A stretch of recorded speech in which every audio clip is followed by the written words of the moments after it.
Roundabout cast, episode 3. Why don't you introduce yourself, boys? For reals? For real, for real? My name's Yes. Bradley. Then it's Joe. Oh, yeah, I'm Joe. Jesus. Special guest We Joe. literally went over this before we started. Special guest. We Joe. don't know our names, Willard. My name's Tyler. I'm not the special guest this week. No, yeah, Joe is the special guest, and I'm your host, Willer. Joe's a very special guest today. Everyone welcome him with warm arms. Welcome, Joe. Great Joe, to have you welcome. here. Very you. happy. I'm glad to be here. So one quick thing that I keep forgetting to mention when we start these episodes is to send your emails to theroundaboutcast@gmail.com if you have any questions. For Tyler's mailbag. Well, it'll be everyone's mailbag at that point. Remember that one time we did that? Yes. Never again. Yeah, we had to retire my mailbag after. The segment, I got sued. the I think segment it was was too Sally good. Sally got sued. And they're trying to find me right now. I'm pretty sure there's a warrant out for my arrest in like Vermont right now. Shit. I mean, So- good thing we're recording you live. Yeah. I can't disclose my location right now. Okay. so. Wait, Willard, do the people at home know the email? I just said it's theroundaboutcast@gmail.com. Okay, I wasn't paying attention. Repeat that for me, Bradley. Some shit at roundabout.com. Oh, God. I'm playing with some real team players here. Okay. What are we talking about today? We're gonna start up with a little movie happened this weekend called Avengers Endgame, Oh, I should bring up a list. which we are not talking about yet because we're gonna take this opportunity and talk about every MCU movie ever real quick. In a MCU movie, quick lightning round, hot takes. I'm trying to bring up a list. No, Yeah, good idea. I got the just- list here. Oh, you do? Do you have Yeah. them in order? Yes. Would it be safe to throw out a little wee woo spoiler alert for Yeah. this episode? Oh yes. Yeah. Any of the Marvel things would be big spoilers. So is this entire? Should we go ahead and warn them that this entire? Let's. I mean, I think the first part of the Marvel Cinematic Universe, with the exception of probably Captain Marvel and I was going to say Tony Stark, but that's not right. Endgame is kind of everyone's seen them at this point. If you haven't, where have Yeah. you been? And Yeah. if you really care, you would have seen them. That's- I would like to argue that they're still selling out at theaters near me, like big time in the evenings. Like No, I'm not saying- everybody has saying- seen it yet. Look, no, I'm man. saying that. I'm saying that for Endgame, we do what we did before, just a small like, hey, what'd you think of this movie? And then we'll go into hot topic discussions. Exactly. That's what I'm By the thinking. time anybody actually listens to this, they may have seen it all. Let's hope. It's Let's a good hope. movie. It only broke the record by like 400,000 or something. Like it 300 or 400 million. Pardon. Oh crap! It was like 600 or 800 million for Infinity War, and then now it's 1.4 billion for Endgame. So It's something ridiculous. that's only Yeah. over the weekend, by the way. So it's a little bit of a hot topic movie. But forget all that. Let's take a trip down memory lane. And we're gonna talk about all the movies real quick. So we're gonna start with Iron Man. Iron Everyone's Man. thoughts on Iron Man. Good Man, movie. the first 20 to 30 minutes of Iron Man was perfectly executed, and everything about Tony Stark and getting you to know that character and really getting you to like that character, understand his motivations, where he comes from, and what his change was going to be. The first 30 minutes of Iron Man are still one of my favorite comic book movie kind of segments, because you're immediately thrown into the action. You immediately kind of get an idea of how much of a prick Tony Stark is. You're immediately like, all right, here's the idea. We're stuck in this terrorist dungeon. We gotta get out. Terrorist And- Dungeon. That's what it is. Dungeon right there. I love Yeah. it. But it's so fun, and it feels like it was, at the time, it was so unique of an opening. Oh yeah. That you don't start off with your main character being like, oh, I'm just an average Joe, and then I'm struck by lightning. It really is just like he is immediately in a shitty position and has to get himself out of it. Yeah. And it's a really I fun way. for great way to sure start the think movie. the first fourth of that movie is probably my favorite fourth, but that's not saying that the other fourths are bad. I just really like how it opens. Yeah, same. Just what I can add to this conversation is I'm actually gonna say that Obadiah Stane is one of the better villains in the MCU. I actually really like Jeff Bridges in that. He was good. He had a connection with Tony to when he betrays him. Like I feel for Tony. He's a good foil Yeah. for Tony for what needs to be done. Warmonger, I think, is his special boy name. He is the Warmonger. Yeah, that is a special boy name. My favorite thing about this movie, and I literally just got done rewatching Iron Man. That is what we did today. Is think about it, like seeing the end and then going back to the beginning. It's weird that everything in the end is like normal for us now. Where at the beginning, like this is back in 2008, you know, and yeah, exactly. This is 2008. That was like 5 years ago, right? Yeah. Yeah. I was only 15. Seeing like, because they had a plan back then. Like Marvel already kind of was setting up to do something, but they weren't really sure it was going to take off. And then, you know, seeing that when we were 15 and 16 years old, it's like, oh, dude, did you see Iron Man? That was a really good movie. Now it's like, oh, hey, you're going to go see the new Marvel movie, right? Like, you're ready to go see it this weekend? Man, what a boom. It was kind of an instant classic when it came out. Yeah. Well, I think on top of the contribute to that, and this is the last thing I'm going to say about Iron Man, is that they immediately threw out the stereotypical thing for a superhero at the very end, which is, oh, you got to protect your secret identity, because that was a whole plot line with the previous Spider-Man, previous Batmans. Yes. And for the fact that at the very end, Tony Stark goes up there and just goes, I'm Iron Man. Yeah, he just owns it. Just ends. The movie just ends. Very important line. What? Yes. Really sets the tone for the MCU and future. It does. It kind of just shows like we're gonna and Tyler says before, this is normal, but like at the time it was completely different. Okay, boys. Quick final thoughts. Quick final ratings on Iron Man, and then we gotta move. Verdict. It's a good. It was a great start to the MCU. It's a classic, I think, in terms of superheroes. Definitely 6 Blorks out of that many. 6 Borks out of 16 Blazoops. I'll give it 4 Borks out of 5 Borks. You know, something normal. All right, The Incredible Hulk. I don't really like this movie. Edward Norton did okay. Yeah. It was much better than the A&B Hulk movie, I think. Yes. Because you got to see Hulk do Hulk things, and you had like something that was on Hulk level to fight, so it was actually fun. Other than that, the only thing I remember that I was really hoping for, and they did, was Hulk go like Hulk smash. He actually says it. And I was like, all right, I was satisfied. That's all I wanted from this movie. Did he do a thunderclap, or was this in a later movie? He does a gamma clap. Nice. Yeah. All right, that's a solid 2 out of 5 movie. I'll say there's a small handful of MCU movies I haven't seen. The Hulk movie is one of them, and the reason for that is, from what I've heard, I'm not really missing much. The Hulk can't carry a movie, in my opinion. Yeah. I think that maybe predates Marvel, the official start date for the MCU. It doesn't.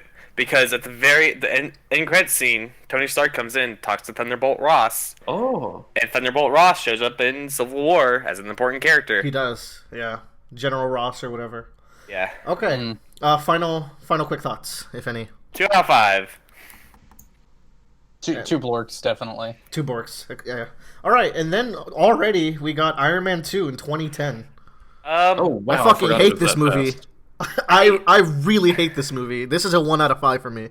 I don't remember much about this movie other than Don Cheadle taking over for Rhodey.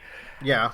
Oh God, I don't even remember his name. But Whip Boy, whoever he was, Whiplash. Mickey Rourke. Mickey Rourke.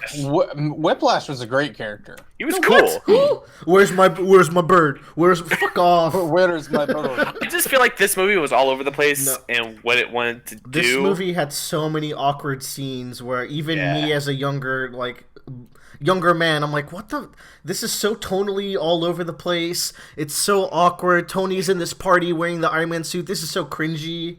And it is a stepping stone in the MCU, I guess. It introduces Black Widow. There's that. It's so much less important for Tony's character than Iron Man 1 and 3 are. I think two is very middle ground because it's very much him because I remember speaking with my English teacher about this, and if like this is jumping ahead a little bit, but Iron Man 1 is about becoming Iron Man. Iron Man 2 is dealing with being Iron Man, and Iron Man 3 is about not being Iron Man anymore. And if you were to take those three movies and just have them be their own trilogy, you can definitely see that kind of path. Because sure, but so like that's why Iron Man 2 is kind of important, but it's just I don't think it's done really well. It introduces War Machine. That's about it. Movie sucks. I do like the scene where the other villain, the salesman guy, he introduces his little puny little bomb, and like he has a fun sales pitch there. I do remember that. It's got a good ending fight scene where we see War Machine and Iron Man going back to back with each other. Yeah, I think that was the only person that was to introduce War Machine, the idea of multiple Iron Man suits. Dude, yeah. War Machine in the America suit where it's red, white, and blue with the stars. That shit looks clean. Man, I'm come back to that in a hot second, like way later. By a hot second, I mean 40 minutes from now, way later. But yeah, good suits in the future. All right, boys, let's talk about Thor 2011. Let's talk about it. Thor is a victim of someone not understanding superhero movies and just taking a superhero movie and copying and pasting it onto Thor. I feel possibly because there's just a lot of like rehashing of old stereotypes, and there's I think the first Thor is the most formulaic of all of the MCU movies. Like you have Thor stripped of power, and like he doesn't do anything, and then there's only one really big fight at the end, and that's about it. And it's so boring. Thor has one good line, and that's when he throws. I'll have another. Yeah, of course. What's her name? Natalie Portman. No chemistry. Zero chemistry. Natalie Portman's quick exit. Yeah, she's in the second one. She yeets herself out of this franchise pretty early. And probably for the better. Hey, this movie makes me feel nothing, which is the worst thing a movie could be. Yeah. It doesn't make me feel anger. It doesn't make me laugh. It doesn't make me... I feel empty, which this movie is not great. Yeah, at this point, the only reason Thor... only reason you see Thor is that you're like... because the past three movies have hinted at something bigger coming along, and this is the next one in line. And I feel like there's a lot of them like that in the MCU, but this one really stands out as being just that. Like, you just see it to know who Thor is, and that's it. There's nothing really interesting in this movie. Yeah. Like, I wouldn't say I hate the movie, but I would only really watch it if I was deliberately, like, sitting down to rewatch the MCU movies. Yeah, fair. Yeah. However, we do receive Loki in this movie. That is true. We are introduced to Loki, which Loki's is one great. of the best characters. But yeah, solid. 2 out of 5. I put this below. I give it like a 1 out of 5 because I'm so bored of it, and everything's tilted to the side at Dutch angles. If you watch this movie, it's true. There's a lot of tilt. Man, we're shitting on the MCU right now. Yeah, the those diagonal camera shots. Yeah, it's like now that you mention it, there are a lot. Yeah, it's a lot. By the way, this is directed by Kenneth Branagh, who is just a very pompous person that likes to do like Shakespeare stuff. So that's another reason why. Yeah. That kind of makes sense. I'd like to bring up that like Kevin Feige was involved this early on. Like this guy is the mastermind of the MCU. He's the producer of the whole shebang. Yeah. Round of applause for that guy, even though we've been shitting on his past 3 movies. But let's talk about a movie that I think I like way more than most people, which is Captain America: The First Avenger. Man, Willer, so do I. Yeah, I like it's a good fucking movie. Did you say you love it? I didn't say I love it, but I really like it. I think Bradley did. Oh yeah, I love it. Yeah, I had a weird experience with it because whenever the first Avengers had come out, I feel like most of my friends had like seen each of the Avengers origin movies before Avengers had come out. The only one I had seen Iron Man and Thor, and that was it. And actually, I never watched the first Captain America until this year. So kind of across the MCU, anytime there was like a strife between Iron Man and Cap and all these movies, I'd always be like, man, Cap's such an asshole. Fucking with and then like I finally watched the first Captain America movie. I was like, oh my god, I love him. Yeah, no, This movie is so fun. It perfectly shows the kind of hero that Steve Rogers is from the get-go. It's got a pretty good pace, pretty good storyline. I adore the segment where it's like World War II propaganda, and like there's this weird relationship of Cap becomes the comics and he becomes a symbol, and like it becomes really meta in that way, and you get to see him go on those raiding missions where he shoots a gun and he has a shield, and I'm like, the thing about Captain America: The First Avenger, which is a extremely long title that continues with Captain America's titles get shorter and shorter for each one he gets, I think, which is funny. But they do a good job of setting up that he is the good boy, and I think a lot of people were kind of like, because you watch Iron Man and he is the quintessential capitalist person turned good, but still has that kind of very asshole douchebag feeling vibe to him. Incredible Hulk has a lot of inner turmoil with himself. Thor is fish out of water, so it's interesting, and I think a lot of people like get turned off from Cap because he's such a waffle good two shoes dude. But I think people don't. I just like the movie though because I was just like, I just want Captain America to be Captain America, and that kind of felt good that he was the poster boy of that. And it's unfortunate that this gets shit on up because I do enjoy the movie. I think I enjoy it definitely more than Thor, more than Incredible Hulk, more than Iron Man 2. And it seems more memorable to me because there's just a bunch of crazy nonsense that goes on too, like Hydra. I mean, so, the character is very vanilla for his time, though. But that's like that's that's just who Captain America is, and I feel like we set up like the anti-Iron Man hero in this movie, you know, which is a lot later down the road. I thought I would hate him, to be honest, because I'm like, oh, he's gonna be so boring. But he's the one I feel for the most. The ending of this movie is one of the best endings in the MCU, where he just wanted that last dance. Like that shit is heartbreaking. He's a man out of time, which lets him fill the Thor role even better, honestly. But like, you don't get that until much later, and especially in Winter Soldier. You get it next movie, which is Marvel's. Yeah, Avenger. but like it really kind of shows itself in Winter Soldier. But we're running out of time. Yes. Avengers. Let's talk about the Avengers. Avengers. Super good. This is of Phase 1. This is probably the one I'll take down most and watch it again just to watch it because there are so many goosebump shots and just moments of like pure yes throughout this entirety movie. It's a solid film. When it came out, it was a goddamn miracle that it worked. And it worked well. That was shot where they're all circled up, getting ready for the Battle of New York. Mm-hmm. Like that's always just a classic. Like anyone can recognize that scene. Iconic.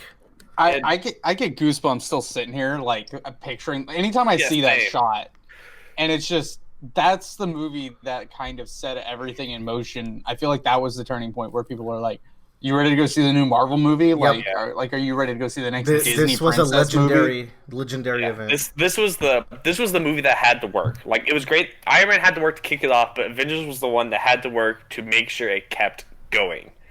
If Avengers didn't work, everything would have died immediately. Everyone would be like, "Oh, that would have been cool," but it really showed everyone that this is a series that's going to last, and every movie in the series matters for something else, and kind of really shows that, pulls that all together. Just to bring up some stuff that people haven't mentioned before we move on, really like the scene where Hulk's out in the carrier, and everyone has to work together to make sure the carrier doesn't explode and Hulk doesn't kill everyone. Really like the scene where they're arguing and Loki's staff is in the center of the frame, and the camera kind of starts going upside down, and it's a really neat visualization of how the staff is subtly affecting our heroes. Yeah, it's a good fucking movie. Agent Coulson. Good movie. Good boy. That's a great kind of moment because Coulson's been all throughout these Phase 1 movies. Yeah. And just have kind of and you kind of don't realize it until around like Thor or Captain America. You're like, oh, this guy, he's in all the movies, and then he just dies, and you're like, oh, wow, that sucks. Especially because you have that moment where he has like the Captain America trading cards and is like a big Captain America fanboy, and it's awesome. Okay, 4 out of 5 for me. Let's Oh yeah, talk. solid 4 out of 5. Sure. I'll give it a solid five Borks. Hell yeah. It was great. That's borking good, man. Yeah. Let's move on to Phase 2 with Oh, God. Iron Man 3, Iron Man 2013. 3, Iron Man 3 can shit on, and it shouldn't. Decent 'Cause Iron movie. Man 3 is great. Favorite of all the I 3 have to Iron say. Man. I think it's the best Yeah. one. Damn. Well, you know what? That's fair. I feel like if you don't see Iron Man 3, it really kind of sets like why something that sets some stuff up in the Endgame that really, if you don't see Iron Man 3, Yeah. it's like that doesn't make sense, you know? Yeah. Yeah. Uh, the little kid in this movie has some relevance later down the line, which was really Hey. cool. Yeah. I really like this movie because Tony starts to realize maybe he doesn't have to just be Iron Man. Maybe he can be himself. Like he doesn't. He can protect yeah. the world in other ways, but he also has this post-traumatic disorder from going into space in Avengers 1, and that through dope. line follows into the next like big Iron Man movie, which be the next Avengers and Winter Soldier. It follows directly through it, and I feel All the way like to the that's end. really good. Yeah, all the way to Good. the end. Yeah. But underrated movie, really solid. I really like this movie. Yeah. This is one of my favorite movies as an example of how like a character is affected by a traumatic event. I think it really hit Tony hard, and at least in the MCU, I think this is one of the best examples of a character changing and developing from movie to movie. Yep. There's probably better examples, but I No, loved it in Iron it's Man. one of the best for sure. I think. Yeah. So, I don't know. It's my favorite of the 3 Iron Mans. Yeah. Tyler, you got anything quick to add? I got my bits in there. Okay. The one things I don't really like at the end is Pepper getting fire powers, whatever. Oh, the Mandarin. Yeah. You know what? That was my point. I was kind of making a note about was Yeah, like because of that experience that character had, true.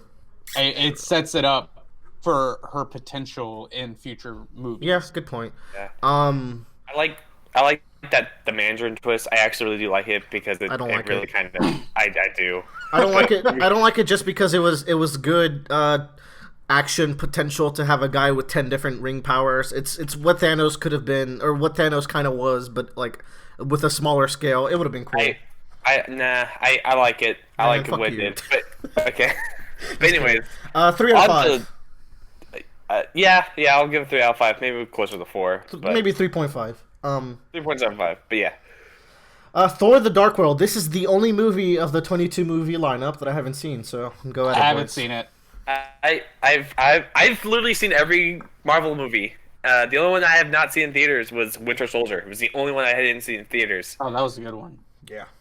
Yeah, I was upset about it. But anyways, Dark World, kind of forgettable. It has one of the best jokes in all of the MCU.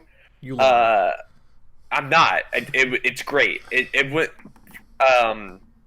But the one thing this movie does really well is really sell that relationship between Thor and Loki.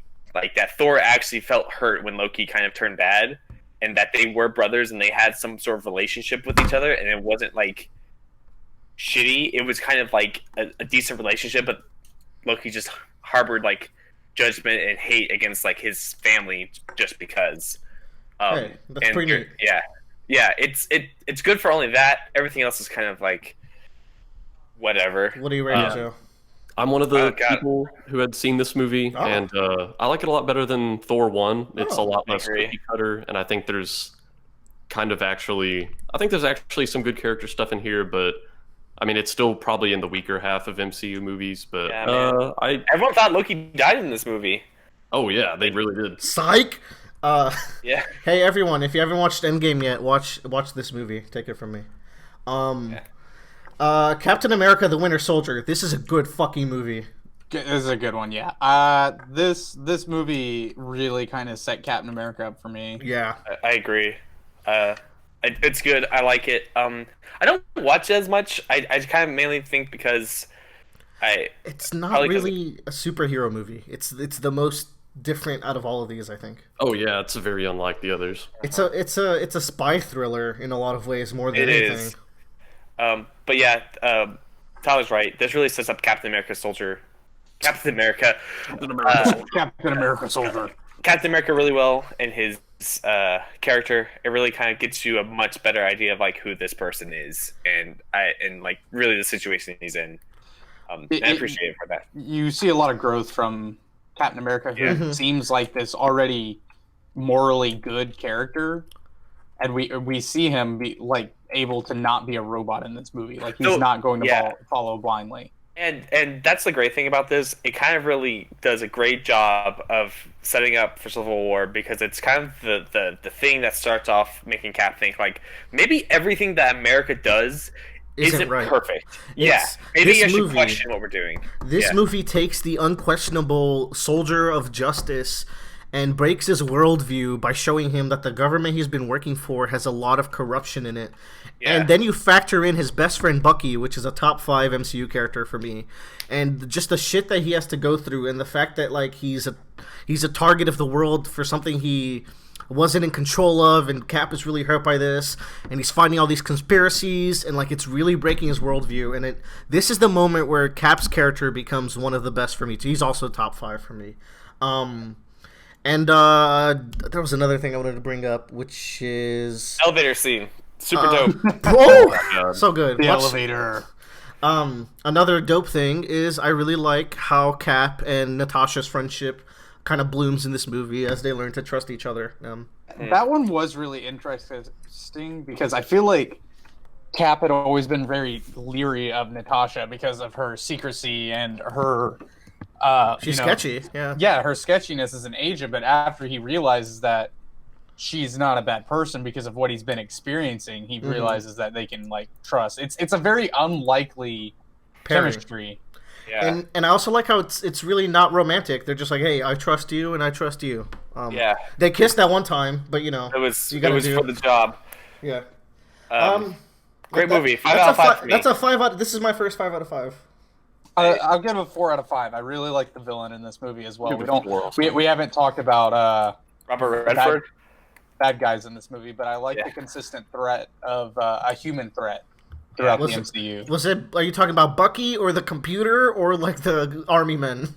The secretary, the bigger thing, the government. Okay, that's a cool enemy. Hydra in general. Hydra. Hail Hydra. That was dope. I was so confused when I got back because I was at camp and everyone was like, Hail Hydra. I'm like, why the fuck are y'all saying this? But that's all I have to say about this. I'm kind of done. Okay. Everyone who goes to Boy Scout camps are secretly Hydra agents. This is Hydra terrifying. sleeper agents. Are you telling me the Boy Scouts or stuff like that are Hydra? But guys, let's talk about the biggest black sheep that everyone thought was going to flop. Guardians of the fucking Galaxy. This is top. Hey, wee woo, top 2 alert.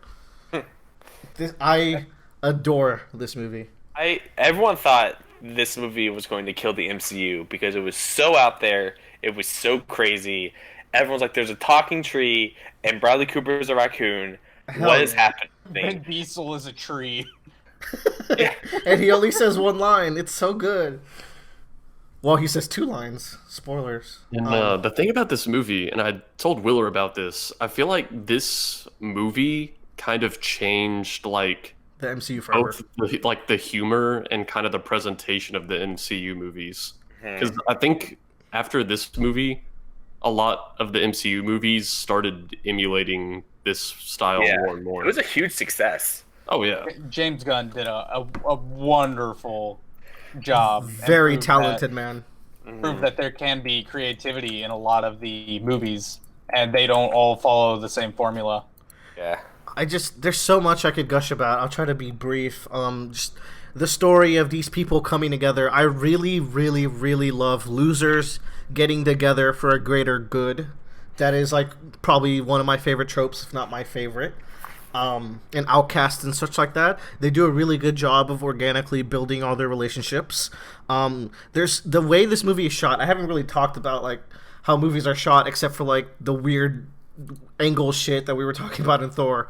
But like this movie has so much style and personality to the way it's filmed, to its music choice, to the visuals. The scene where Quill has to put the breathing mask on Gamora is just beautiful. The scene where he's holding the Power Stone by himself, and he's feeling all this hurt. And Gamora reaches out her hand so she can share that pain with him. First of all, really symbolic, because all these really broken characters, the whole goal is for them to learn how to share their pain and their hurt, right? So this is already a really good metaphor for that.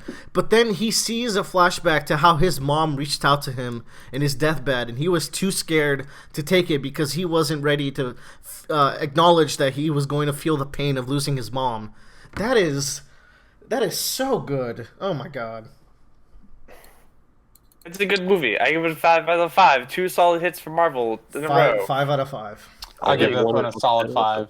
Really gave him the budget they needed for the next 6 movies. Which brings us to a big budget, big boy, Avengers: Age of Ultron. So, oh my god! I think of all the Avengers collaboration movies, I'm not counting Civil War because which we should, because that's the real Avengers too. Yeah.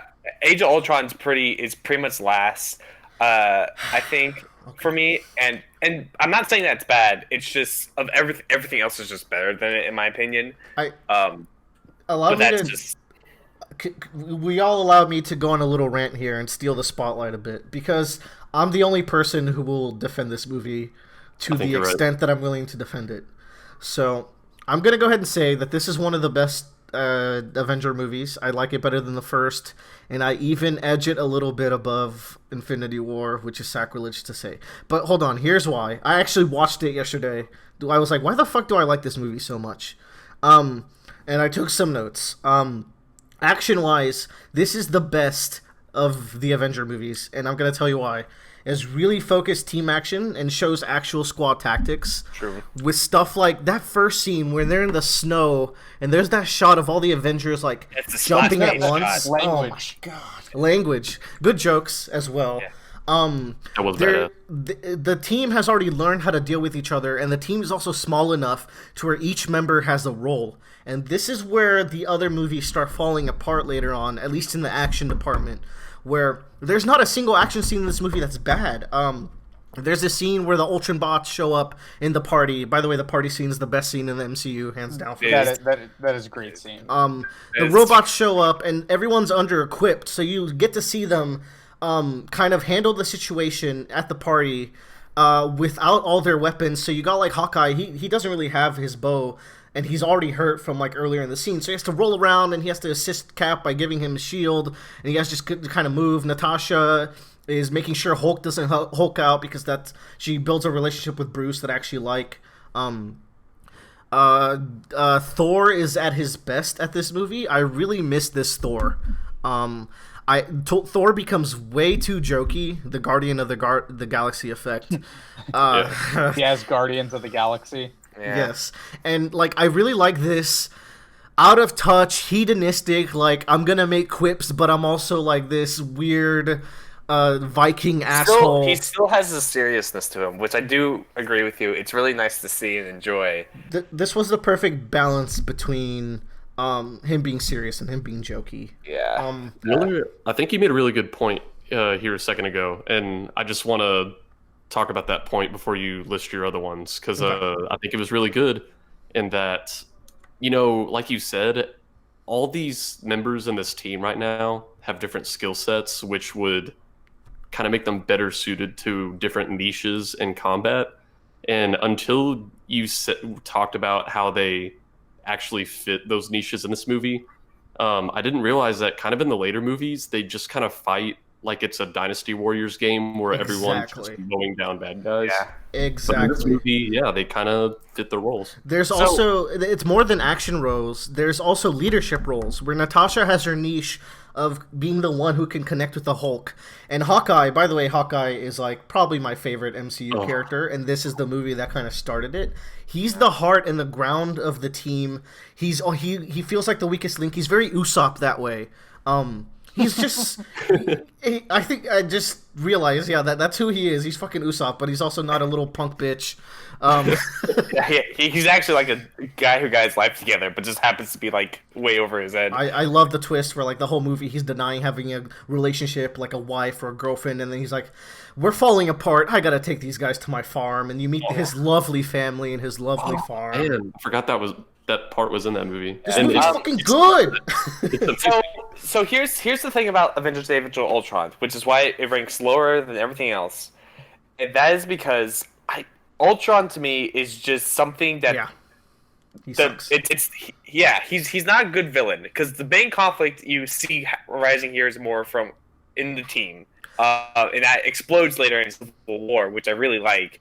But like, and that's the more interesting part. But like, we get to the end of this movie, and I'm kind of like, and when I first saw the movie, I really liked it. I really enjoyed the ending scene. But like afterwards, we get to the end, and I have no interest or feelings towards this whole conflict with Ultron and what he's doing, because I don't connect to Ultron in any kind of like basic level. Because with Loki, when we in the first movie we have an idea of what he wants, who he is, how he feels, and like how he feels like he was kept prisoner, that he wants to make a name for himself. Thanos is probably the best villain that they've ever introduced for multiple reasons, but Ultron is like, he's just so weak, and especially for something that's supposed to be a threat that gets them all together, that's kind of what kind of kills it for me. But okay, hold on, I got some. Yeah, Ultron. Let me just finish the goods before I get to because there are bads to this movie, and Ultron's definitely one of them. Just real quick, I like the plot and the motivation for everyone, which is kind of why I really like the motivation for Ultron. He's like, the Avengers, I gotta protect humanity. The Avengers are a problem. Wait, humanity itself is a problem. I'm gonna destroy this whole thing with this floating island, which I thought was pretty neat. And Ultron as an army, and this is like a really specific point. In every Avengers movie, they have to do this big army scene. And I think only Avengers 1 and 2 really do them super well. And 2 does it best because there's so much team dynamic and I character. agree with that. Like, I think Age of Ultron has some of the best action scenes for sure, like you say, because it's smaller in team scope. Mm-hmm. It's just, to me, like... But hold on, just let me finish my point real quick, because we're going quite kind of long on this Ultron thing, but I must, because no one else will ever. It was your fault. I know. I'm being greedy right now, but I also don't have a topic this week, so this is my topic. Ultron as an army, though, it's like, you're not fighting these weird-ass Thanos aliens that come out of fucking nowhere. You're not fighting the Kree, I think, was in the first movie. Was that the Kree? No, that's part of Thanos' army. Fucking whatever. You're fighting pieces of Ultron. He is controlling all of them. The robots are more interesting as fighters because they can shoot little pew-pews, and they have zero regard for life. So they can do some White Walker, like, zombie shit where they will just bum rush the enemies and have no real thoughts. And this movie has really strong character moments, which you've gotten to. But let's talk about the bad. Ultron is half of my list here. He is a tad too weak, like Joe said, but I don't think it's too much of a problem, because in Guardian, Ronan sucks. Ronan's like the worst villain. But that movie's a 5 out of 5 because of the characters. The number one way to my heart is really good characters. But the thing is, too, is Ronan wasn't in the movie a lot in Guardians of the Galaxy. Ultron was like every other scene, which is what kind of drags it down. Him or the Maximoff twins, which I thought they were nice. Yeah, which is good. I like the Maximoff twins, but I think what deters a lot of people from this movie is like the Hex things that happen where she warps their emotions and stuff. And it's like, didn't we just do that? That's true. But these are really interesting warpings, because I really like the way she gets to Cap and Tony, but one of them is the Thor one, which is terrible. That is the worst plotline of that movie. And it makes sense because that's where she obtains her power from. I had to look this up, how the Maximoff in MCU Mind Stone. She gets it from the Mind Stone. Mm-hmm. But it makes sense, but it was just like, this again, really? We just did this. I think that was like the main deterrent, was like the bad guys kind of had some repeated gimmicks and then didn't feel anything too threatening.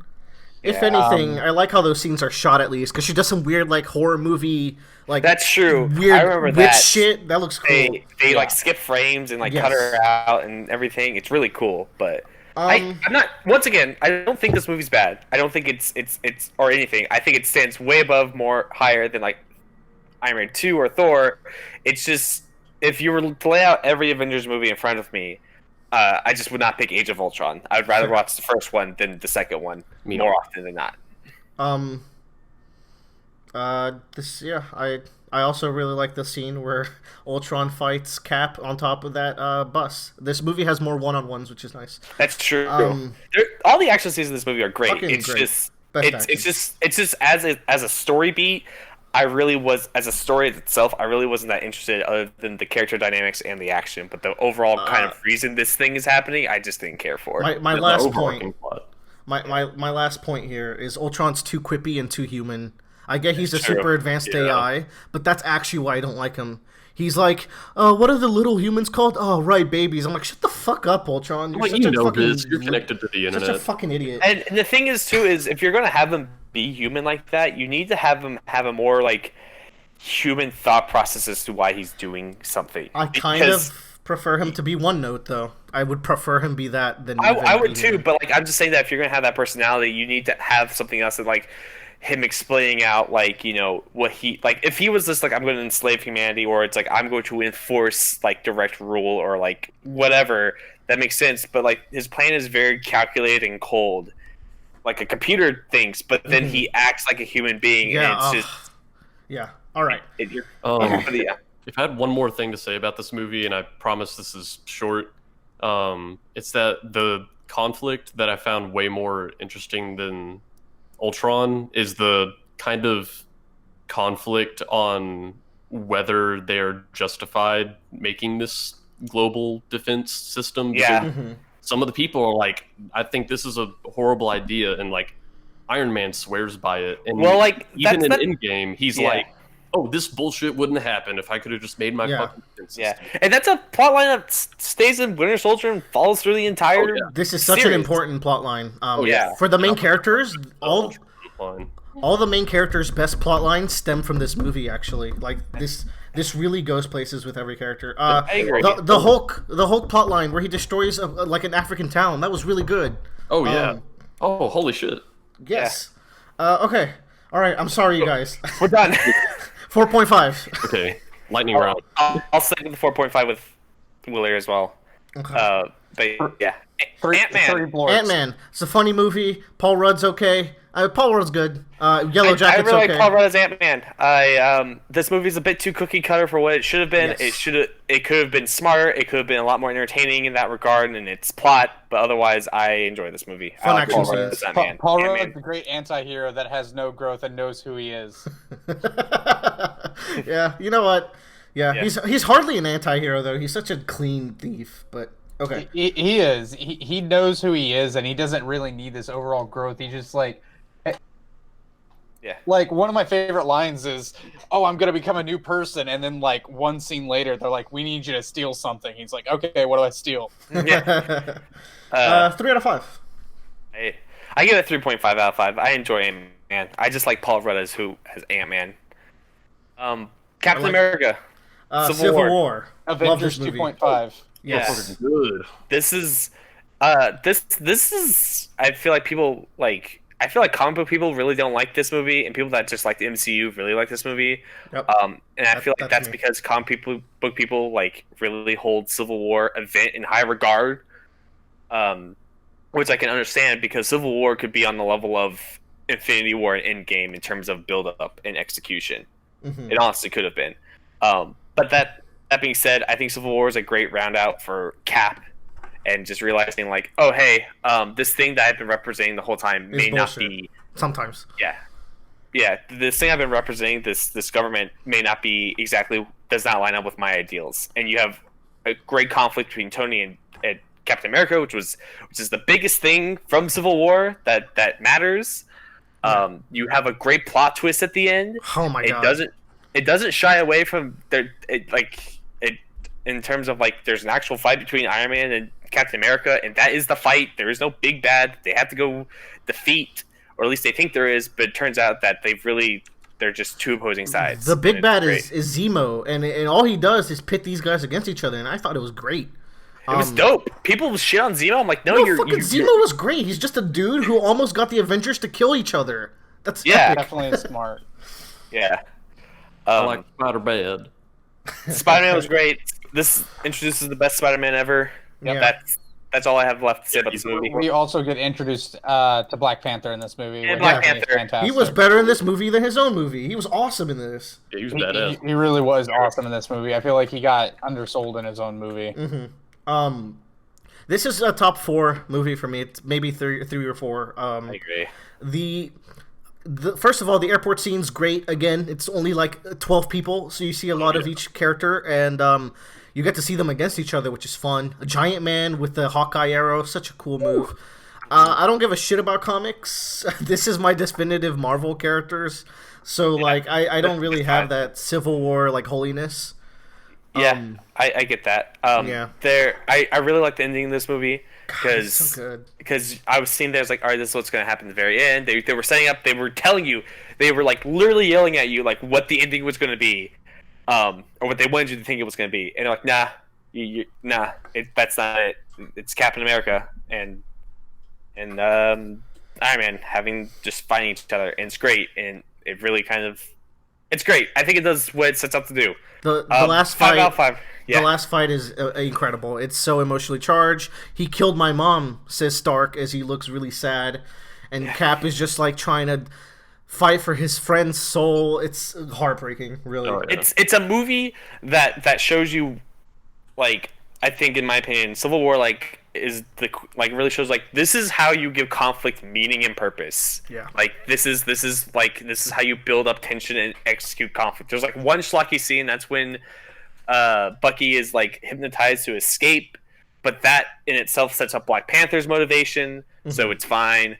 5 out of 5. 5 out of 5. Yeah, hell yeah. Yep. Doctor Strange. I enjoyed this movie because it was crazy as fuck, but there's not really else going for it. The ending was cool. Mad Mikkelsen was underutilized, and I wish he was in more things. And that's all I have to say about this movie. I don't really like this movie. There's aside from like cool fractals, visuals, and stuff like that. Like there's nothing in this movie for me. I love the visuals of the fights, and it's like I guess I like Doctor Strange himself, but he's not as deep a character as so many other MCU characters. So I mean, I enjoy watching the movie, but I guess it's like a bottom halfer. Doctor Strange is actually one of my top tier movies. Right. I understand we get our second Tony Stark in this film, and that is a lame thing. But you know what's cool? He's magic Tony Stark as opposed to science Tony Stark. He is a magician. He's also a cripple. This is our first natural magician that we see in MCU. Yeah. Because Natasha received her powers via Stone. Yeah, via the stone. This is our first natural magician we see, and we see that this is like a little bit of the celestial enemies are coming to Earth now. This is kind of like our segue movie to like a little bit more space. Like we have Loki and we have, the Kree coming there, and then Thor has his own stuff. But like those are like the bigger events, and here we see them on a 1v1 scale a little bit. Also, we set up for another antagonist in this movie, the anti-magician at the end of the movie. That's true. I might like the second one more. Yeah, but I like his conflict there. I've always really enjoyed Doctor Strange as a hero, and that's like, like once we finally receive Nova, if they ever do Nova, that'd be cool. I'll be really excited for Nova, but I thought John C. Reilly at one point was going to then be Nova, and I was like, how is that going to work? Well, he was the Nova Corps guy. John C. Reilly going to become Nova? and then they just leveled out that city, so it's like, okay, well, Nova Corps are gone. Okay. Yeah. I know all these characters from fighting games, so Dormammu was really disappointing for me because he's so cool in Marvel vs. Capcom, and he was just kind of an entity in this one, which I didn't like. 2.5. I liked it though that it was entity. I give it a 3 out of 5. If I can say one more thing about this movie, Please. No. Like, I really liked the kind of final encounter that Strange has with Dormammu. See, I do too. The iconic "I've come to bargain." And one thing that was always really weird to me is when people reference this scene, and especially when I was watching it in theaters. It's a very memed up scene, and like in theaters, people were laughing like, "Oh, this is funny. He keeps coming over and over." But I was just like, I was so like in awe of Strange's resolve to get brutally murdered over and over again without knowing that Dormammu would ever change his mind. It was played a little for laughs, I think, the way it's shot. It was for sure. But like, I think it kind of where if Doctor Strange was made in like early Phase 2 or in Phase 1, he would have had this weird Kamehameha battle with Dormammu where they would clash things and whatever, and that it would have been just a big old like light fest. And this, it's really just more of like Doctor Strange is like, I'm gonna outsmart him, and I'm not gonna do any kind of like weird. I'm gonna do just a bunch of bullshit, but I'm not gonna outfight him because literally can't. I'm not Bradley, gonna. Did you have like a That's it. finishing to your point? I like that scene. I'll give the movie 3.5 out of 5. I'm with Bradley. 3.5 out of 5 for Marvel meets Inception. Okay, let's move on to Willer's near and dear Guardians of the Galaxy 2. This is hands down easily my favorite MCU movie. God damn, it's so good. Guardian of the Galaxy 2 got rid of the one thing that made Guardian of the Galaxy like kind of not subpar, but like the one kind of bad thing I felt, and that was having an uninteresting villain. And instead put in a lot more character development for all of its characters. It's all I wanted. It's what I got. Rocket steals the show. It's amazing, and it's really wonderful. And the nice thing about Guardians 2 is that I think one thing that a lot of the Guardians 1 critics have to say about it is because there's so many main characters, the whole movie is kind of spent introducing and getting to know them. Even the harshest critic of Guardians 1 is now like, well, in Guardians 2, we've established all these characters, so we can just like go full blast into just the meaty, juicy core of what these characters are. Exactly. And, oh my god. That's actually why I prefer this one over If Guardians 1 is my second favorite movie, this is my favorite as far as MCU goes. I like this one so much that I would crack into like my top 10 movies period, because the way they did these characters in this movie is so good. The visuals are fantastic. It cementified Gamora and Nebula as also like they're in my top 5 as well, along Cap and Hawkeye.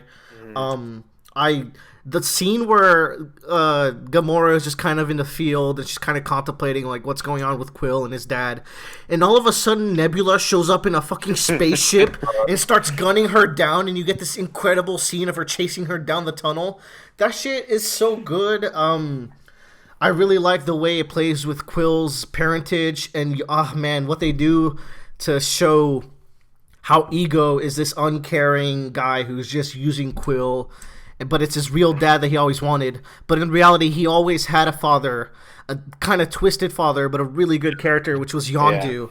Yeah. Yondu's death is the saddest thing in the MCU for me, and that's saying a lot because there was some really sad shit I went through this weekend. So, I love Ego. Like, he's so different than all the other MCU villains, and I think it just works. He's literally a planet. He's a planet boy. What are we saying?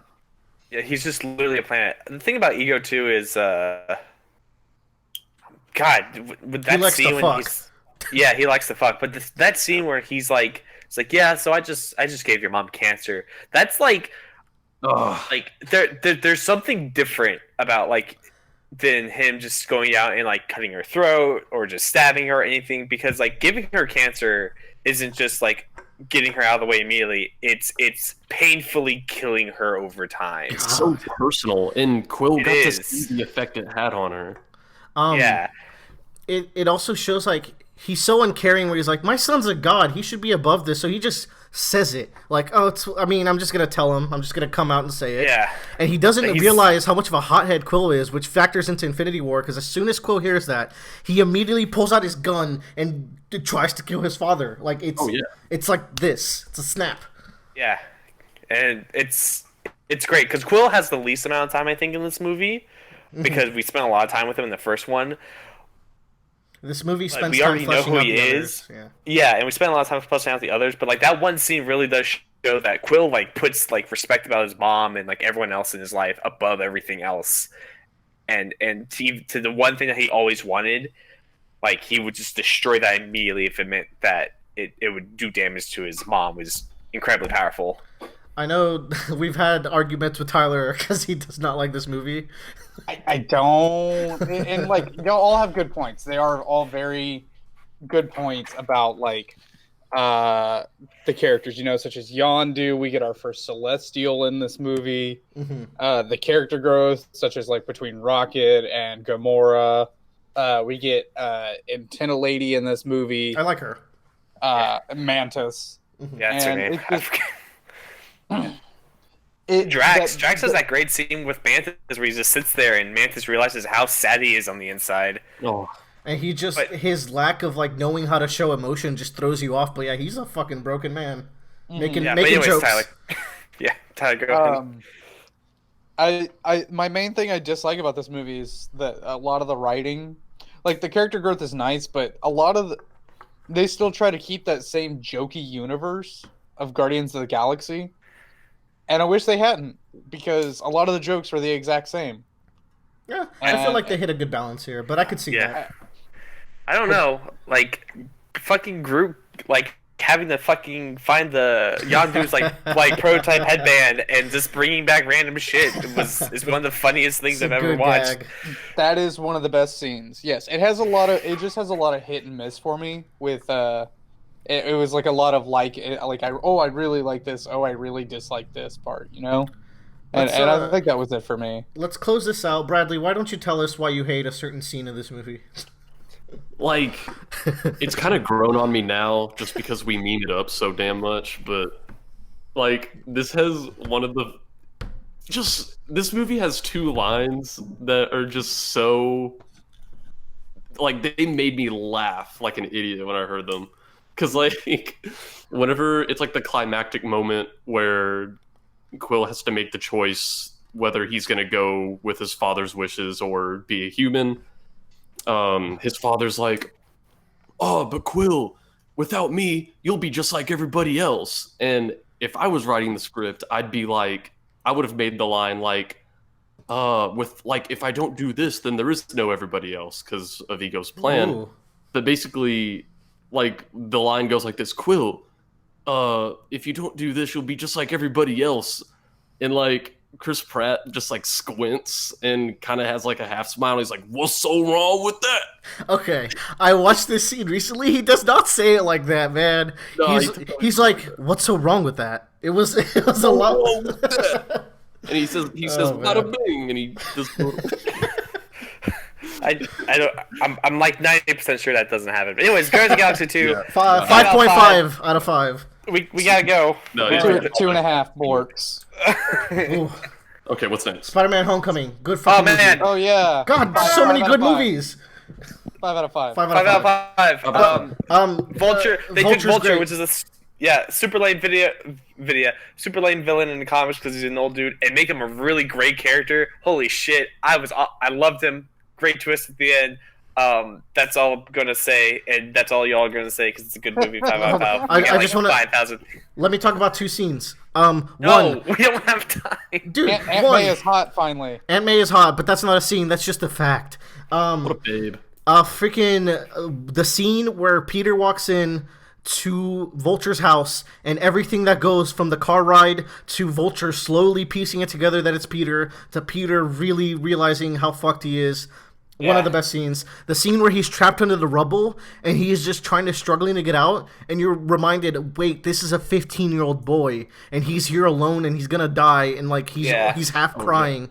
Woo. That scene is a reference to a very famous scene in the comics. I can't remember what issue it is, but it's something that it's kind of referenced a lot in other Spider-Man works because he's like literally by himself and he's like, I'm gonna die, and he finds a resolve to like lift the stone off him to like just pull himself together. But anyways, yeah, Tyler. I was gonna say I really wish there would have been able to be like a little bit of like Easter egg in either one of the movies about Spider-Verse.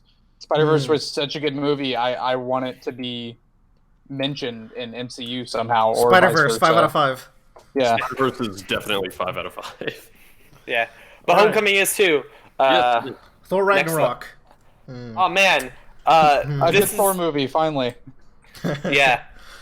Thor Ragnarok is one of those movies that I'll pull off the shelf and just watch. Cause it's a good fun. It's a good laugh. I think it's the one that stands the least by itself because I feel like you need some other things to kind of really know what's happening, especially with Thor and Loki's relationship and just like what the hell like all this other universe stuff is. But man, is it funny? Man, is it fun? I have a good. It's a great, solid, just fun time ride with it, and kind of that's about it. I got one thing to say about this movie. You hate it. No, I hate the tonal clash. It's too funny, I think. That's true. There is a major tonal clash. You laugh, but like that. I think this is like a good movie for Thor because we get to see him not be Thor. This became meme Thor. This, you know how I was saying I miss like the good in between Thor, and meme Thor gets memed super fucking hard in a couple movies. But I feel like when we connect it to Endgame though, and like see why he beat like okay, he is a meme in Endgame for a reason. Yeah, no, but you're right. If he didn't have that loss that he has in Ragnarok and everything, but that's an Infinity War loss. I think they really built that up in Ragnarok. He's just like Vikings. But we'll get to that later because we have like 4 more movies to get to. Bradley, thoughts? Yeah. We should talk about Aunt May more. Okay. No. She's cool. I'm with that subject. We can go back to that. 4 out of 5 for me. 4 out of 5 for me too. 4 out of 5, yeah, that's a good one. So I still like it despite my problems. Of the very few MCU movies that I have not seen, this is the one I'm most ashamed of not seeing. Oh. Wow, man. Bradley, I was very confused. You'll get a good kick out of it. Yeah, you should watch. It's on Netflix. Yeah, I'll rabbit with you tonight. We've tried this before. Depends on what time we in. Black Panther. I like Black Panther. Okay. I think it's good. I think Killmonger is a much more interesting character in this movie, but I still like the movie overall. I still like Black Panther. I think it's a better formula movie than the Phase 1 movies, and that's about it. I have to say. Right. You know what? That's a good point. It's a formula movie, but it's executed way better than the other ones. Than the other formula movies. Killmonger is second best MCU villain, and one scene in particular I really like is when he usurps the throne after the pit fight. There's the scene of him in this robe, and he's walking to the throne, and the camera inverts and it's upside down as he's walking to the throne, and it's such a cool way to just say that like he is rocking the entire foundation of this nation. Also, the soundtrack for this movie is dope. Pretty I really fire. liked it. 3.5. One thing I never, I didn't get my 2 cents in. Okay. I was just giving my score. You're good. You're good. Promise I won't take this to a controversial place. Do it though. I promise. How dare you? One thing I didn't notice until it was pointed out to me was how colorful the entire world building is for this movie. Yeah. The all the different tribes and the costume that each like culture has within their own tribe is very diverse. It's very colorful, and it's one of the awards that they won. You know, at the Emmys was like best costume design. Very deserved. Emmys or the Oscars? Oscar. What? Yeah, Oscars. Or something. I don't know. I don't watch either one. It won one of them. I agree.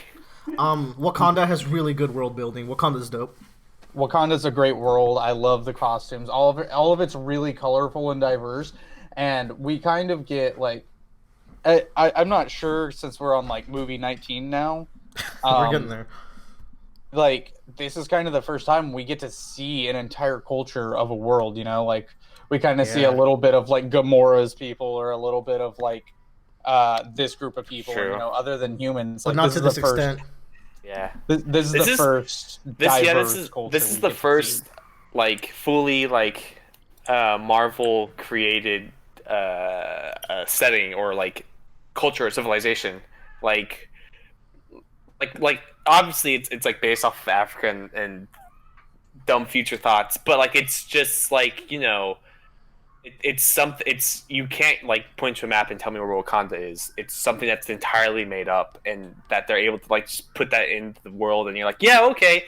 There's an advanced civilization in Africa that's been hiding in a holographic mountain for thousands of years. Yeah, I believe it. And, I will say, very important movie. I can see why it's so like fundamental that this had to happen, because a lot of people get to see a whole movie of their race being represented on the big screen. So I can see why people are really happy for that. I give it a Wakanda Forever out of 5. Wakanda forever. Let's Wakanda talk Wakanda about forever out of 5. speaking Not allowed to about say these. forever. Yeah. You don't get a Wakanda pass, Joe. Speaking Yeah. of forever, we get Infinity War. Oh my god! Ooh. Instant iconic movie. So other than Endgame, Infinity War was what everyone was building up to, Yes. and for I went to Infinity War knowing and spoilers, but if you haven't seen War by now, You've seen the memes. It's on Yeah. Netflix. Go borrow it from your Uncle Jeff. Yeah, the placement of the snap is the thing that got me, because I thought the snap would happen like halfway through, and then they would have to Me too.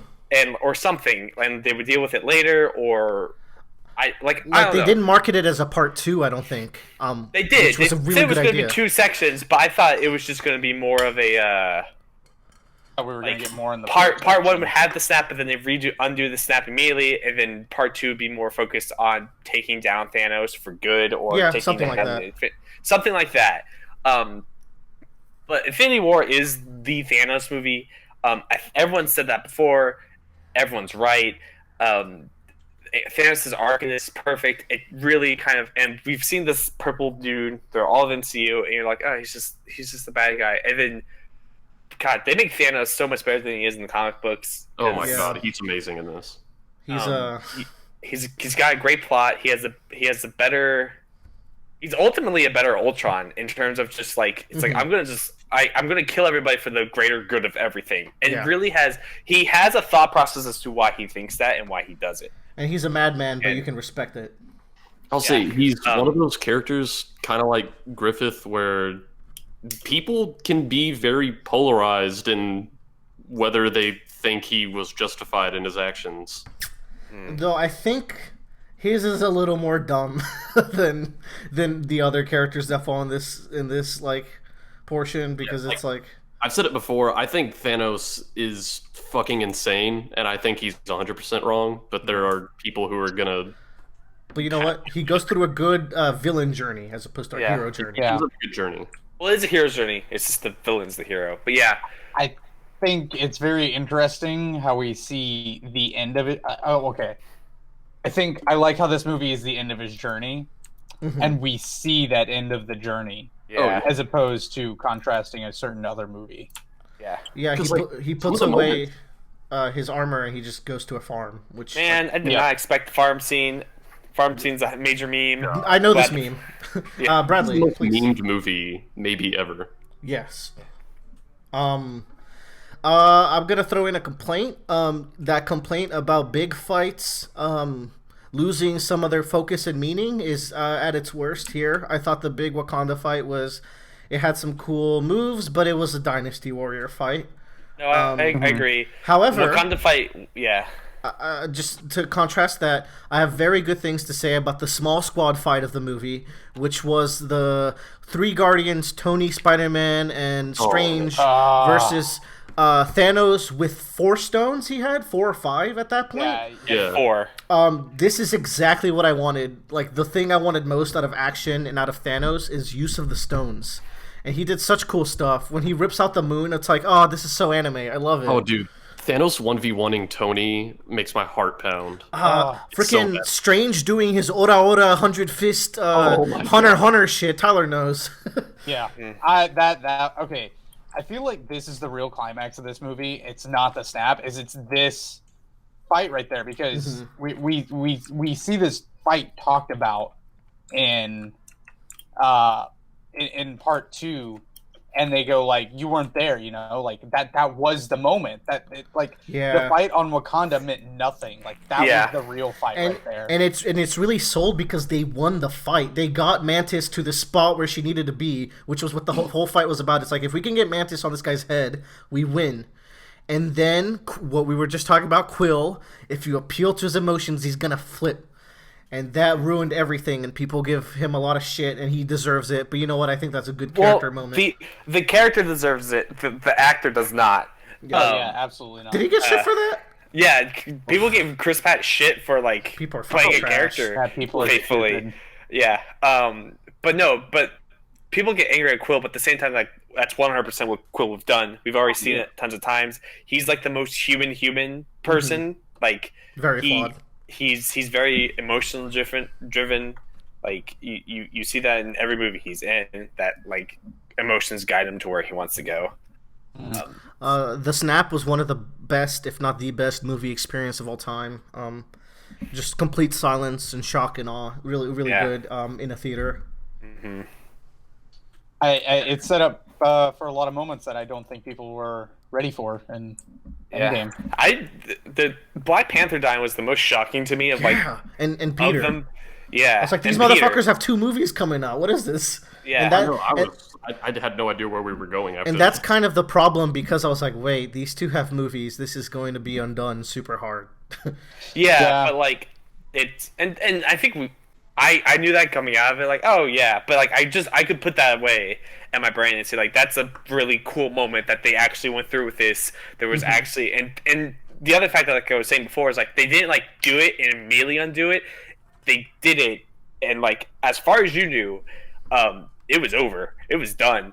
Like everything was fucked. From outside, like a meta narrative kind of view, where it's like, oh, they have to keep making more movies, so we know. In its own story, it is a very finality thing. It's like, holy shit. Yeah, like let's give our quick final ratings and thoughts. I'm gonna give this. It's leaning between a 4.5 and a 5. It's very close with Ultron for me. It has a way better villain, but Ultron has the better action and a couple of better character moments. So they're close. They're both tied for second or third. So it's 5 out of 5 for me, because once again, it's like Thanos is a way better villain. It's a story that, like, if you show someone Infinity War and they have a general idea of like superheroes, they can watch Infinity War and understand the weight of it. I feel like you like a lot of stuff is built up to it, but you really can just present it to some people and be like, wow, that was crazy. Which I think part 2 doesn't do very well, but that's a later topic. But yeah, but 5 out of 5 for me. 4.5 for me. 5 out of 5. Cool. All right. Let us talk about Ant-Man and the Wasp real quick. Me and Joe watched this just the other day. So I think Ant-Man and the Wasp might be, like, after watching it a second time, is really low on my list of movies, which is really sad because I like. I think it's like the Ant-Man. third worst. Yeah, it's down there with Iron Man 2 and Thor, I feel like, because it's not because of the scope of it, but just because of a lot of hand waviness that just happens in the movie. Its plot is terrible. I feel like this is a gateway movie. I feel like this is solely a movie used for some setup points. But even then, yeah, you're right. Yeah. And even then, it's plot setup points, not even character setup points, really. Like which is really disappointing, because the dynamic between, I think, Paul Rudd and I forget what her name is, Hope. But between Ant-Man and Wasp, I really like their chemistry together. I think they do great. This was a Wasp movie, because Paul Rudd gets kind of like he gets given a shitty suit the whole movie. Yeah. And it's like he's just gonna bumble around like an idiot, even though he's a smart guy. He's just like a goofy. There's nothing that I hate more than having a superhero movie and not letting the superhero be the superhero. But that's because Wasp was the superhero, and you know what? She was badass. She did a bunch of cool stuff. But like it's just like it's Ant-Man and the Wasp, so I would have liked seeing more things they did together. I like that we see the grounded human side in this movie and some repercussions, because Paul Rudd, Ant-Man, is under house arrest for Civil War. I like that. Yeah, man. That's really dope. Point. And there are 2 throwaways lines in this movie that are super relevant that no one thought about. This is the most relevant for leading into Endgame. Yeah, which no one thought about. One being that Hawkeye was also under house arrest, which ties more into Infinity War. And the end credit scene, Hope Van Dyne has one line that I remember talking to Will. I was like, that's going to be important after watching he was it super with him. Right. It's such a throwaway line. I guessed what the plot for Endgame was based on that line, and when I saw Endgame, I still didn't know what was going to happen, like, at all. And I was just like, I was right. It's 2.5 out of 5 for me. I agree with Willer. 2.5. I don't think. Let's talk about Captain Marvel, and then we're finally done with this 30-minute section. This movie. That took almost an hour 20. All this. Yes, you do.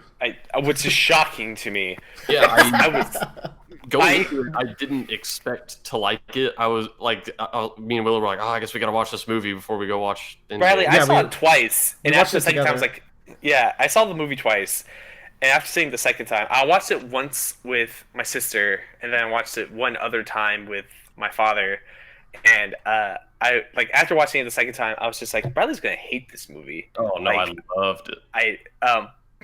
there's a lot of cool things in this movie for Captain Marvel. The dynamic between Carol Danvers and Nick Fury is great. The twist they do on the bad guy, or like It's the okay. twist they do in like the general lore, I think was really good. And I'm glad they did it because that means Ben Mendelsohn gets to be more in the movies. But I give this movie a solid like 3.75 out of 5 for me. I'll give my gripes about this movie. I'll try to be Let's do quick about let's it. do the dislikes first, and then with the grand finale of why I love this movie. Yeah, that's a good idea. I think I really want to like Carol, but she ends up being what I was afraid Captain America would be, which is just bland and boring a lot of the time. And she is uneven sometimes. She's like spunky at some scenes, and she's like pissed off stoic in other scenes. She's kind of all over the place with her. Very inconsistent writing, I think, as well. Like, Yeah. I like there was one point in the movie where Fury goes, "Hey, are you familiar with the term welcome wagon?" And then another, like, literally less than 5 minutes later, she goes, "I didn't want to steal your thunder." Like she knows comedians, but not Ooh. comedians. You know Yeah. what? Get fucked, movie. That's a good point. I actually like. I was surprised where like out of her weird personalities, I prefer when she's like snarky and angry and she's playing off of someone else, because Yeah. when she's just like doing shit and Nick Fury is like the funny man and she's the straight man and she's like, oh, I just wanted to let you do your dumb tape shit, but I can blow this door up all I want. Like, Yeah. I kind of like that side of her. And when she's with Fury, her best side shine. Even when she's like, she lets loose a bit when they're flying away, and they have like a really nice laugh together. Like they're having a good friendship. And then the action was okay. The best action scene was when she has her arms tied up, and she's kind of like fighting through the prison. Yeah, at the very beginning. The Yeah. action was probably my least favorite area of the movie, especially the big climactic battle at the end against her old teammates. Yeah, Yeah. that was too triumphant and like lighthearted. With a really shitty, not shitty, but like just kind on of the nose song. yes. And I'm just like, ugh. And I'm you just a think girl. We know it's. like you think they would better address the fact that she's fighting the people that were her comrades Yeah. and people that she's been in life or death situations with for years. They just throw it But away. she It's like, should I'm gonna kick your Mhm. asses. So I didn't like. Okay, I saw this the day before Endgame came out. I did not want to see this movie. Me and Bradley too. Pretty much. I like how this movie set up for. It didn't set up for anything really. It set up for how strong Carol Danvers was as a hero. So like she just come out of nowhere. I didn't like. I didn't like the build up to this movie. I think this was the first Marvel cinematic movie to actually have some drama involved with one of the actors in it / actresses. Oh, yeah, and it's true. there was a lot of that, and I was just like, why? It was very unnecessary and aggressively charged Yeah. for something that was not big of a deal. Like she was like, "Oh, I'm this feminine, I'm this female strong woman," and I'm like, "Yeah, but you're not the first one. Like we got." You're Black also Widow- saying a shitty, not shitty, but like you're kind of like doing the opposite of what you want to be, where you want to be the strong woman that's a role model, but you're kind of putting other. Yeah. She's downplaying all the ones that already exist. There's Black Widow, the Wakandan warrior, the entire Wakandan army is female. A bunch of badass females, yeah. Yeah, Let's it's get a bit hardcore. controversial here, because Brie Larson's actually one of my favorite actresses, so I was really bummed out when she was doing that. like she's one of the main characters in like my probably second or third favorite movie ever, which is Room, and that's when like I fell in love with her. Like I really like her as an actress. She's great. But she starts using like feminism to dispel the actual problems with the movie, which is like, I'm sorry, I really want to like you and I like you as an actress. Like, it has nothing to do with you. I just thought the script had some bad points. And it's like, it's not because I'm a guy. Because here's the other problem. Wonder Woman is my favorite DC movie. That movie fucking rocks. And it kind of... That's just me. Well, I really love that movie. And it kind of is one of the reasons why I'm not so hot into this one, because I thought Wonder Woman did like at least the girl powers aspect, which is definitely a thing in this movie. Like it has that kind of spirit to it. I thought it did that better. It had like a more heroic scene in the trench. That scene is incredible. Wonder Woman is much more fun as a character, and she's written really consistently in that movie, I thought. But yeah, that's what I got for the little controversy. I didn't like the controversy building up to it because I feel like, to my knowledge, Marvel didn't have any controversies kind of going up to it. It's like this was like the first one, and it was coming from a very controversial place. I was just like, everything's kind of been fine up until this point, you know. This one just felt very charged for me, and I like I'm with you. I like Brie Larson. I haven't seen a lot of her films. My favorite one that she's in is Scott Pilgrim versus the World, even though she's a small part. Who is she in Scott Pilgrim? She is the man who was not spoken.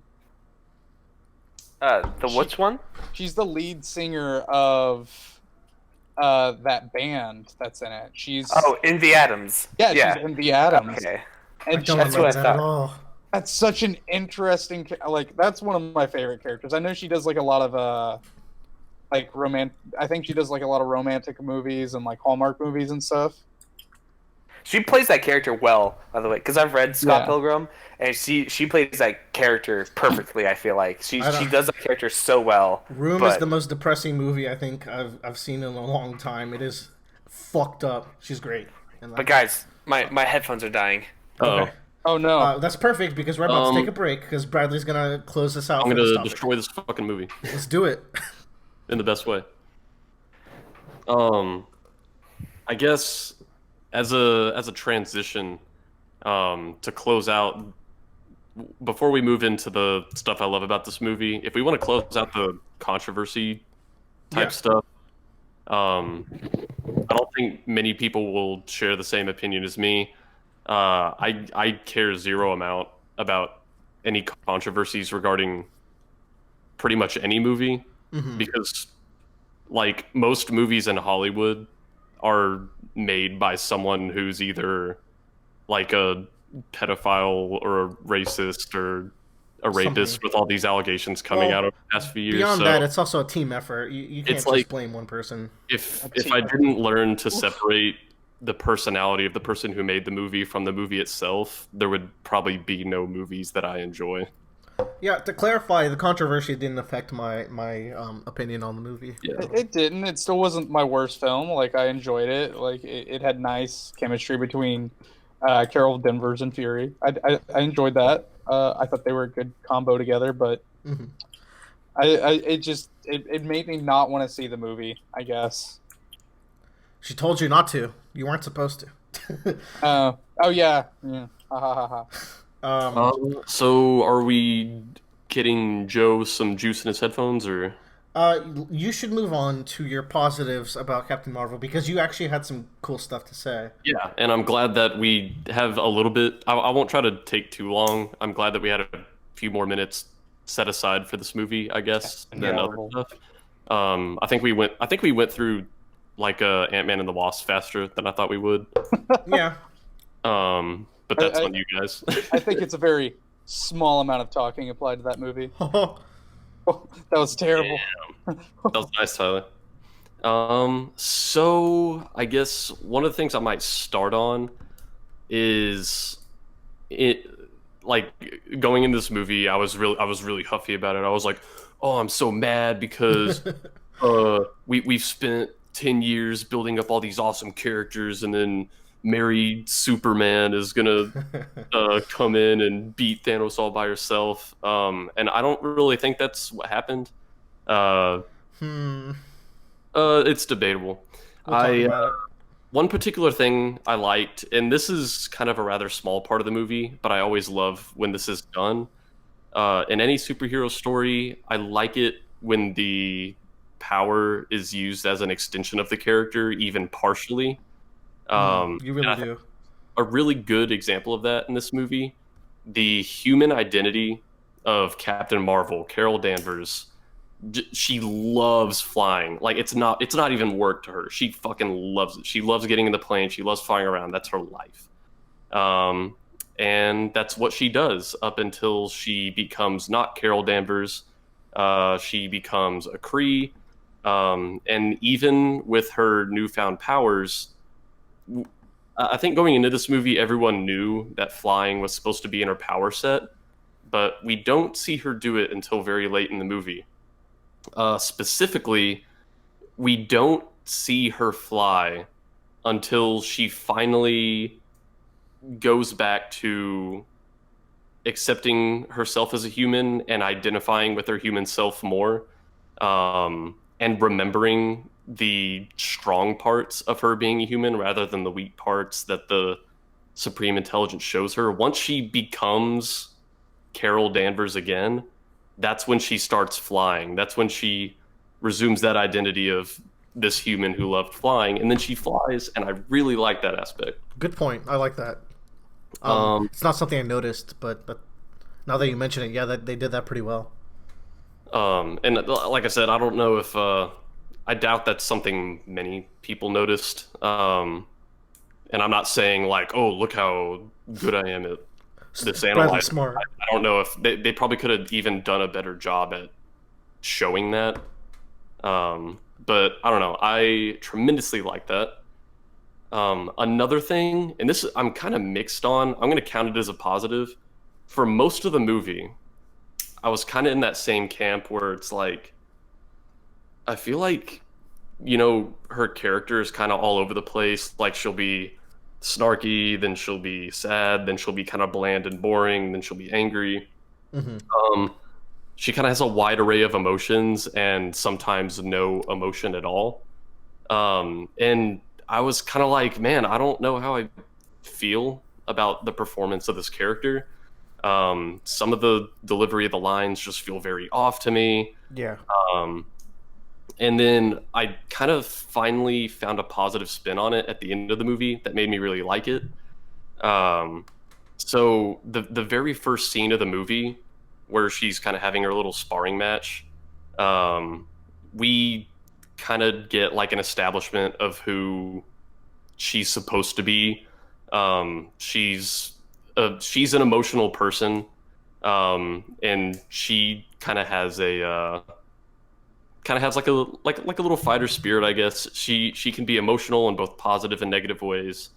And the Kree want her to not be emotional at all. They want her to dampen those emotions from when she was human.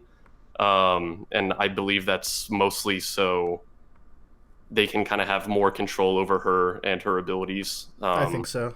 They want her to basically obey them.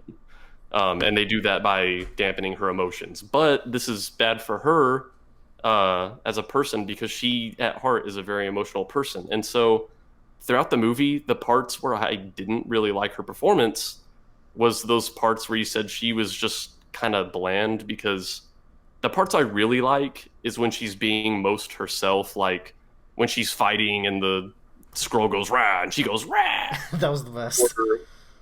So that's kind of like a more fierce emotion, or whenever she's like talking with someone like with Nick Fury, she's being more serious there, but you can tell like she's also having fun with it. She's Yeah. not like she's being serious, but she's not being like serious. And She's, then she's being playful and taunting him a little bit, teasing and him. I love the moments she's with him. I love it when she's having fun fighting. I love it whenever she's sad or angry. I don't like the parts when she's in a very official situation, and with Nick Fury, she doesn't consider that an official situation at all. She kind of plays with him. Yeah. When she's in any situation that she would consider official, I believe, that she knows the Kree would want her to act official, that's when she kind of goes into that bland mode. And I was like, man, I don't like the delivery of these lines when she's trying to be too serious. But like I said, I kind of found a positive spin in that I like maybe the delivery kind of fails here because she's not being herself. That's not who Carol is. She's not this serious, dispassionate, removed person. She is a fiery, emotional person. And whenever she is showing emotions, any emotion, I like her a lot better. I'll agree with that. I think I'll like Carol Danvers when we get more growth and development from her. Yeah, and I don't know. There was probably a more concise way to say that entire sentiment I just said, but No, that was good. I feel like I appreciate it a little more. I'd have to rewatch the movie and see just how much that holds true. yeah, and I I certainly have no reason to rewatch it anytime soon.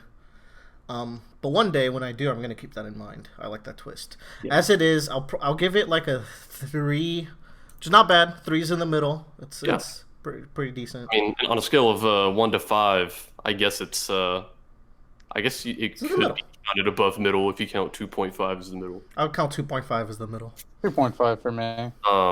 So yeah, I like all that. I don't know. I really like her. I guess I could go on, but I'd really like to get to Endgame, and there's one or two more things I might say about Captain Marvel herself in Endgame anyway. I got things to say. Really We'll save it for there. All right. I think Joe is